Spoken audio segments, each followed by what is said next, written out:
और अब बात जम्मू कश्मीर में कथित धर्म परिवर्तन को लेकर हो रहे विवाद की।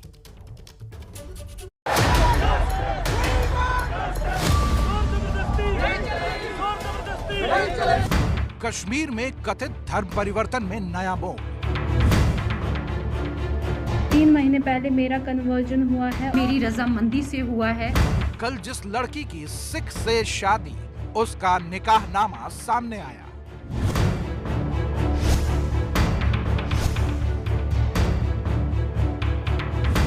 लड़की का दावा मर्जी से किया था धर्म परिवर्तन। 2012 में कन्वर्टेड हुई हूँ। 2014 में मेरे निकाह हुए हैं मेरे बैचमेट मुजफ्फर के साथ, जो मेरी और उसकी रजामंदी से हुए हैं। 2 लड़कियां पहले कर चुकी हैं जबरन धर्म परिवर्तन से इनकार।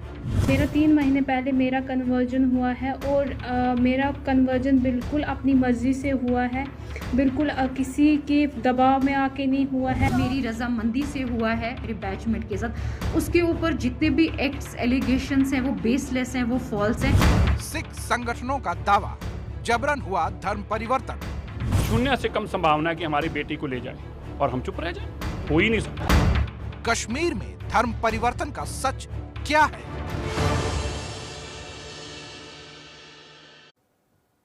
अब देखिए, इन सब के बीच एक बड़ा सवाल यह खड़ा हो गया है कि आखिर धर्म परिवर्तन का सच है क्या? वो जो मनजिंदर सिंह ने, सिरसा ने समेत बाकी सिख नेता कह रहे हैं, या फिर सच वो है जो धर्म परिवर्तन की कथित पीड़ितों ने वीडियो जारी कर बताने की कोशिश की? 2 पीड़ितों ने साफ मना कर दिया कि जबरन उनका धर्म नहीं बदला गया। इस पूरे विवाद पर बात करने के लिए हमारे साथ जुड़ गए हैं 2 खास मेहमान, उनसे मैं आपका परिचय करवा दूं। मनजिंदर सिंह सिरसा हमारे साथ हैं, आप अध्यक्ष हैं DSGPC के, उनसे भी हमारी बातचीत होगी। और परमजीत सिंह सरना अध्यक्ष हैं SAD दिल्ली के, उनके पास भी हम आपको लिए चलेंगे। लेकिन पहले मनजिंदर जी, आपके पास ही आना चाहूंगा। आपको क्या लग रहा है, धर्म परिवर्तन का सच है क्या? जिस बेटी की आप वीडियो दिखा रहे हैं, वो बेटी जो है उसका नाम मनमीत कौर नहीं है, उसका नाम धनप्रीत कौर है। वो ये जो लड़की 18 साल की है बेटी, इसका नाम मनमीत कौर है। तो इन दोनों को एक दूसरे के साथ जोड़ाना चाहिए। तीसरी बात, कल ABP न्यूज़ पे मेरे साथ बड़ी लंबी बातचीत हुई, उसमें भी मैंने आपको ये बताया था, हम तो वही बात कहेंगे जो परिवार कहेगा, हम अपनी मर्जी से तो कुछ कह नहीं सकते। अब जिस लड़की की आपने वीडियो दिखाई, मैं उसका भी आपको बताना चाहता हूँ। उसका सका भाई है कृष्ण सिंह। कृष्ण सिंह ने इससे विपरीत मेरे साथ 20 मिनट बात की और मैंने वो सारी वीडियो जो है मेरे फेसबुक पे लाइव डाली उससे बातचीत करते हुए। वो जो ये लड़की की वीडियो आप बस शेयर कर रहे हैं, मेरे मुताबिक नहीं, कृष्णवीर उसके भाई के मुताबिक ये उससे पढ़ाया गया है, उसके आगे कुछ रखा हुआ है जिसको देख कर वो पढ़ रही है। कृष्णवीर को उसकी बहन धनप्रीत ने ये बताया था कि मेरे को धमकी दी जा रही है कि जो लड़का है जिसके साथ उसकी तथाकथित 9 साल पहले शादी की बात की जा रही है, 9 साल पहले, आज की नहीं है, अगर 9 साल पहले शादी हो गई थी तो कृष्णवीर के मुताबिक वो हमारे घर पर क्यों रह रही थी, मायके में क्यों रह रही थी? एक बात। दूसरी बात, अगर 9 साल से हमारे घर पर रह रही थी तो उनके माँ बाप ने जिसके साथ शादी हुई है, लड़के ने आज तक ये बात क्यों नहीं कही? तीसरी बात, इस लड़की ने अपने भाई को बताया जब जम्मू से उसको पुलिस लेके आ रही थी कि मेरे को ये धमकाया जा रहा है कि जो ये लड़के का सो कॉल्ड उसका कोई अपना बेटा, मुंह बोला बेटा जिसने बना रखा है, वो वहाँ के IGP रिटायर्ड हैं STF से, कि ये तुम्हारे परिवार का इनकाउंटर करा देगा, तुम्हें मरवा देगा। ये जो सारी बातें मैं आपको बता रहा हूँ ये मेरी नहीं है, ये उसके सके भाई की हैं और वो फेसबुक पे मेरे सारी इंटरव्यू पड़ी है। अच्छा, अब आप मुझे बताएं कि हम तो वही बात कहेंगे ना जो परिवार कहेगा, हम तो कोई अपने पास से तो बात कह नहीं सकते। अब इसके माँ बाप और परिवार का भी यही कहना था, अब लड़के के साथ शादी भी उसने की, तो जिन बातों की बातें सामने। अब मैं आपको तीसरी बात बताऊं, अभी आपसे एक बात और मेरी सुन लीजिएगा। मैं अभी थोड़ी देर बाद आप मेरे फेसबुक पे अभी वो भी अभी रिकॉर्ड की, मैं आपके फेसबुक पे शेयर अभी करूँगा। इसी तरह एक लड़की और है, अभी मैंने उससे बात की है, उसने चिट्ठी भी लिखी है, उसने बताया कि सेम वाक्य उसके साथ हुआ है और उसका फोर्सफुली जैसे जो कुछ उसके साथ सब कुछ हुआ, उसने वीडियो डालकर भी और चिट्ठी लिखकर भी, और मैंने अभी उससे व्यक्तिगत तौर पर लंबी मेरी बातचीत हुई, उसने भी इसी तरह का घटनाक्रम इन दोनों के अलावा बता रहा हूँ, अभी ये तीसरा केस आपको बता रहा हूँ। ठीक है। तो ऐसा है, कोई भी जब ऐसी बात होगी, हम कम्युनिटी के लोग अगर नहीं बोलेंगे तो कौन बोलेगा, हमारा फर्ज बनता है। और मैं लास्ट में आपको अखिलेश जी एक बात जरूर कहना चाहता हूँ, जो मैंने कल और परसों भी कही थी, ये ध्यान से सुनिएगा। हम किसी धर्म के खिलाफ नहीं हैं, लेकिन फोर्सफुल कन्वर्जन के लिए गुरु तेग बहादुर साहब जी ने दिल्ली में जो शहादत दी वो कोई इस्लाम के खिलाफ नहीं थे। हमारे तो गुरु पीरों ने साथ मिलकर काम किया, श्री दरबार साहब की नींव तक रखी है, लेकिन फोर्सफुल कन्वर्जन के खिलाफ थे, जबरन किसी को धर्म नहीं बदलने दिया। आप क्या कहना चाह रहे हैं वो बहुत क्लियर है।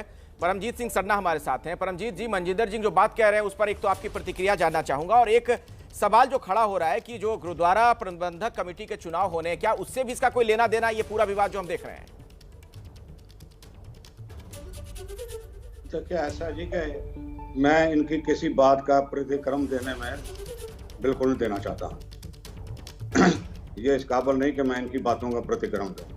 आपने मेरे से कोई सवाल पूछना है, पूछिए, मैं उसका जवाब दूंगा। नहीं, आपको मेरे से कोई आपने सवाल करना है वो कीजिए, मैं उसका जवाब दूंगा। नहीं, मेरा सवाल भी मैंने आपसे पूछा। अव्वल तो आप ऐसा क्या है कि आप नहीं जवाब देना चाहते हैं जो मनजिंदर सिंह सिरसा कह रहे हैं? मुझे लगता है ये भी दर्शकों को आपको बताना चाहिए। मैं जवाब देना नहीं चाहता हूँ। अच्छा, इनकी बातों का जवाब नहीं देना चाहता हूँ। ये इनकी जो बात है ठीक है, आप मेरे से डायरेक्ट सवाल कीजिए, मेरे से डायरेक्ट जवाब दीजिए। ठीक है, सवाल मेरा यही है कि गुरुद्वारा प्रबंधक कमेटी का जो चुनाव होना है, क्या उससे भी इस मुद्दे का लेना देना है?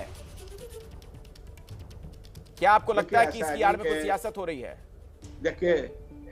देखिए ऐसा है, दिल्ली कमेटी का चुनाव तो 25 अप्रैल को होना था, वो पोस्टपोन करवाया गया क्योंकि कईयों की उनकी क्या हालत होने वाली है उनको मालूम था। पर मैं इस मुद्दे को गुरुद्वारा कमेटी के चुनाव से बिल्कुल नहीं जोड़ना चाहता, ना जोड़ा है। ये तो हमें एतवार सुबह 9:30 बजे टेलीफोन आया था, हमारे सेक्रेटरी जनरल थे गुरमीत सिंह शंटी, उन्होंने मेरे को कहा भाई ऐसी घटना होगी। तो उस दिन हमें 4 बजे तक हम मसरूफ थे। शाम में हमने प्रोग्राम बना लिया कि हमें श्रीनगर से, जम्मू से, सबसे टेलीफोन आया, भाई आप यहाँ पहुँचो, क्योंकि जो शख्स वहाँ पहुँचे हैं वो नफरत फैलाने वाली बात कर रहे हैं, तो हमने यहाँ रहना है, करना है। हम जो थे सोमवार सुबह पहुँच गए। पहुँचने के बाद जितने भी कमेटी थी वहाँ की, उनके सारों के तकरीबन 150 पौने 200 आदमी, वहाँ छठी पातशाही गुरुद्वारा है, वहाँ हम गए। उन्होंने हमें घटनाक्रम सारा बताया, कैसे हुआ कैसे नहीं हुआ। पहली बात तो यह है कि जितने भी यूथ विंग वाला है अपना और गुरुद्वारा कमेटी हैं, खास करके 2-3 के नाम मेरे को याद है, तनवीर सिंह, लक्की और आज सारे UFC के ये मेंबर हैं सारे। इन्होंने शनिवार रात को 11:30 बजे एडमिनिस्ट्रेशन से बात करके एडमिनिस्ट्रेशन ने उसका पूरा सहयोग दिया, और ये लड़की जो थी एडमिनिस्ट्रेशन ने लड़की वालों के बहन को दे दी। और जब हम सुबह पहुंचे तो फिर हमने जो है बातें वगैरह की थी, और हमने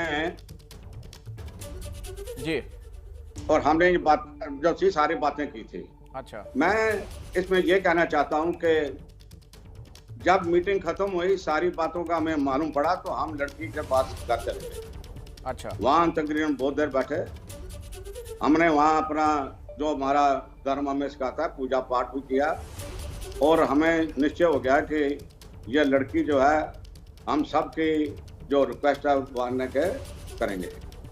उधर जो यूथ विंग वाले थे उन्होंने एक लड़के को तैयार कर लिया कि हम इसकी शादी एक दिन में करवा देंगे।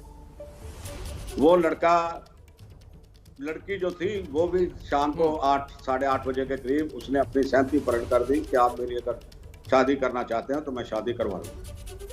सुबह 6:30 बजे लड़का मेरे होटल में आ गए। हम उसको साथ लेकर गुरुद्वारे चले गए। वहाँ हमने हमारी सिख रीति के अनुसार कोई जबर नहीं, कुछ नहीं। हम तकरीबन 70-80 वहाँ थे, तकरीबन 8-9 आदमी हमारे साथ गए थे। लोकल सिंह सभा की जो कमेटियाँ थी गुरुद्वारे की वो सारे थे, वहाँ के रहने वाले सिख थे। उसमें बिना किसी, हमारे यहाँ जो जैसा रीति रिवाज है जबरदस्ती हो ही नहीं सकता। लड़के और लड़की को खुद चारों तरफ गुरु ग्रंथ साहिब को जरूर लावें लेनी पड़ती हैं, और 4 दफा लेनी पड़ती है। ये नहीं है भाई एक दफा गए तो पढ़ दिया छुट्टी हो गया। जबरन होती, लड़की की मर्जी ना होती तो वो नहीं ले सकती थी। नहीं कर मतलब सकता कुछ भी था। जबरन नहीं हुआ, आप ये कह रहे तो हैं? हमने रीति रिवाज के मुताबिक उनकी शादी जो करवा के, हाँ। तो हम जो थे अपना का लड़की वालों को मैंने कह दिया ये लड़की ठीक है। और ये आपका दामाद, जी। अब बात को समझो, किसी वक्त आप ठीक है। हमारी जरूरत समझो, हम आपके लिए हाजिर हैं। ठीक है सिरसा जी, इनके किसी चीज की जरूरत है, हम आप उसके लिए सुन हमारा रहे हैं फर्ज है, परमजीत हमारा सिंह सरना दायित्व है। साहब को, मनजिंदर सिंह सिरसा जी, वो कह रहे हैं कुछ भी जबरन नहीं हुआ, वो सारी बातें, पूरी कहानी वो विस्तार से बता रहे हैं। नहीं, जबरन शादी जो रीति रिवाज हुई है बिल्कुल जबरन नहीं हुई। वो उन दोनों की सहमति से, दोनों ने 12 घंटे पहले सहमति दी, तो हमने सुबह उन्होंने अरेंज किया, जो लोकल कमेटी ठीक वाले है थे, मनजिंदर सिंह सिरसा जी। अखिलेश, आपकी ऑडियो में शायद कुछ दिक्कत आ गई, हम आपको सुन नहीं पा रहे। मनजिंदर जी, क्या आप मुझे सुन पा रहे हैं? शायद हमारा संपर्क आपसे टूट गया है, मैं दोबारा कोशिश करूंगा कि आपसे बात हो पाए। लेकिन परमजीत सिंह सरना जी, आपसे मैं ये भी समझना चाहूंगा, अपनी बातचीत के दरमियान आपने एक बात कही कि जो लोग नफरत फैला रहे हैं, कौन है वो लोग जो नफरत फैला रहे हैं? देखिए ऐसा है जी, मैं किसी का यहाँ नाम नहीं लेना चाहता हूँ, ये अब जग जाहिर है।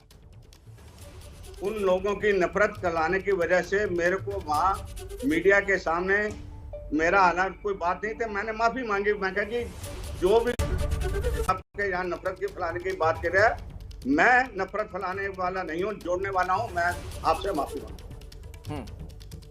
हम सदियों से, हमारे सिख भाई वहाँ रह रहे हैं, ये सदियों तक रहती दुनिया तक ये यहीं रहेंगे जी। गुरु साहबान ने उनको यहाँ बसाया है और वो यहीं बसेंगे। आगे भी दिक्कत नहीं आई, कोई दिक्कत आ जाती है तो ठीक है, उसको बड़े बाखूबी। चलिए परमजीत जी, चूंकि वक्त मेरे हम पास इतना ही है, बीच में आपको रोक रहा हूँ। परमजीत सिंह सरना जी, बहुत बहुत शुक्रिया। मनजिंदर सिंह सिरसा भी हमारे साथ मौजूद थे, आपका भी बहुत बहुत धन्यवाद।